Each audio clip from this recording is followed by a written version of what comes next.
नमस्कार, हिमाचल बुलेटिन में आपका स्वागत है। पेश हैं आज के समाचार।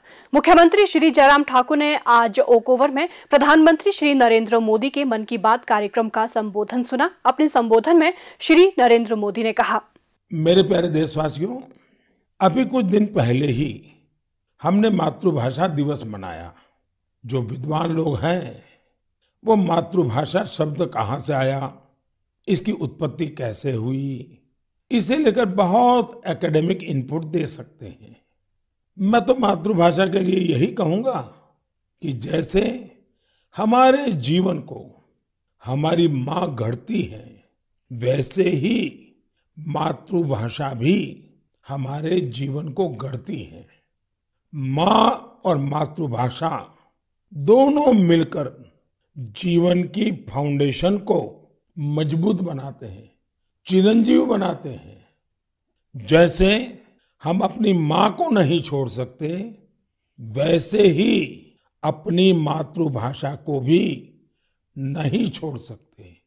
मुख्यमंत्री श्री जयराम ठाकुर ने आज शिमला से संस्कृत भारती के क्षेत्रीय सम्मेलन को वर्चुअल माध्यम से संबोधित करते हुए कहा कि संस्कृत हमारे देश की समृद्ध सांस्कृतिक धरोहर का आधार है और संस्कृत भाषा को बढ़ावा देने तथा प्रचारित करने के लिए कदम उठाए जाने चाहिए। मुख्यमंत्री ने कहा कि संस्कृत प्राचीन भाषा है और विश्व की प्रमुख भाषाओं में से एक है। उन्होंने कहा कि भारत द्वारा दुनिया को दिया गया ये सबसे बड़ा उपहार है। संस्कृत को अब विश्व में सबसे प्राचीन साहित्य वाली भाषा के रूप में जाना जाता है। उन्होंने कहा कि संस्कृत साहित्य का महासागर है और देवभाषा संस्कृत वेदों, शास्त्रों, काव्यों और अनेक ऐसे ज्ञान रूपी मोतियों का स्रोत है। श्री जयराम ठाकुर ने कहा कि संस्कृत भाषाई वर्ग, जाति, संप्रदाय और क्षेत्रीय विभाजन जैसे सामाजिक भेदों को दूर करने का सर्वोत्तम साधन है। उन्होंने कहा कि देश के हर क्षेत्र के लोग आसानी से संस्कृत से जुड़ सकते हैं और ये देश को एकजुट करने का सर्वोत्तम साधन है। उन्होंने कहा कि दिव्य मातृभाषा संस्कृत विश्व की अनेक भाषाओं का स्रोत है, न कि किसी भाषा की व्युत्पत्ति।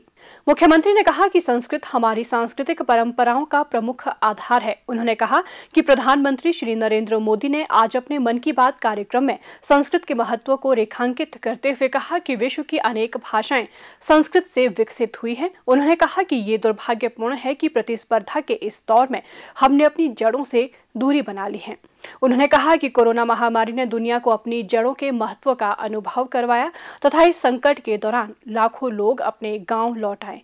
श्री जयराम ठाकुर ने कहा कि हिमाचल प्रदेश को देवभूमि के रूप में जाना जाता है और इस प्रकार देववाणी संस्कृत प्रदेश के लिए कहीं अधिक महत्वपूर्ण है। उन्होंने कहा कि संस्कृत भाषा को व्यापक स्तर पर बढ़ावा देने के लिए दीर्घकालिक रणनीति तैयार करने की आवश्यकता है। मुख्यमंत्री ने कहा, आने वाली जनरेशन के लिए, आने वाली पीढ़ी के लिए बहुत आवश्यक है कि हमको अपने मूल के साथ जुड़ने के लिए, जुड़े रहने के लिए, जहां हम गर्व भी महसूस करें, जिसके लिए हम काम भी करें, वो बहुत आवश्यक चीज है। और उसमें एक चीज ये भी है कि हम जो हमारी संस्कृत भाषा है, जिसका सम्मान आज की तारीख में जितना होना चाहिए तो उतना नहीं है, बहुत कम है। हमने प्रयत्न किया अपनी ओर से हिमाचल प्रदेश में संस्कृत को दूसरी भाषा का दर्जा देने के लिए, वो हमने किया, लेकिन उसके बावजूद मैं अनुभव करता हूं कि हम आगे अभी बहुत ज्यादा नहीं कर पाए। बीच में एक दौर कोविड का रहा, इस कारण से हमको बहुत सारी परेशानियों के दौर में से गुजरना पड़ा। बहुत सारी चीजें जो सोची थी वो हमारी विलंब हुई, कुछ छूट गई।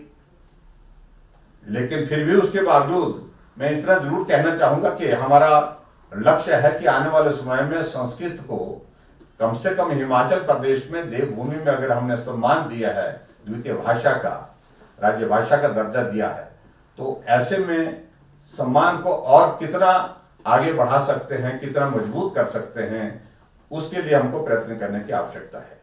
हिमाचल बुलेटिन देखने के लिए सब्सक्राइब करें YouTube channel IPR Himachal, follow करें ट्विटर @DPRHP, लाइक करें Facebook page information and public relations department Himachal Pradesh, visit करें वेबसाइट www.himachalpr.gov.in। इस अंक में इतना ही। कल फिर होगी मुलाकात, दीजिए इजाजत। नमस्कार।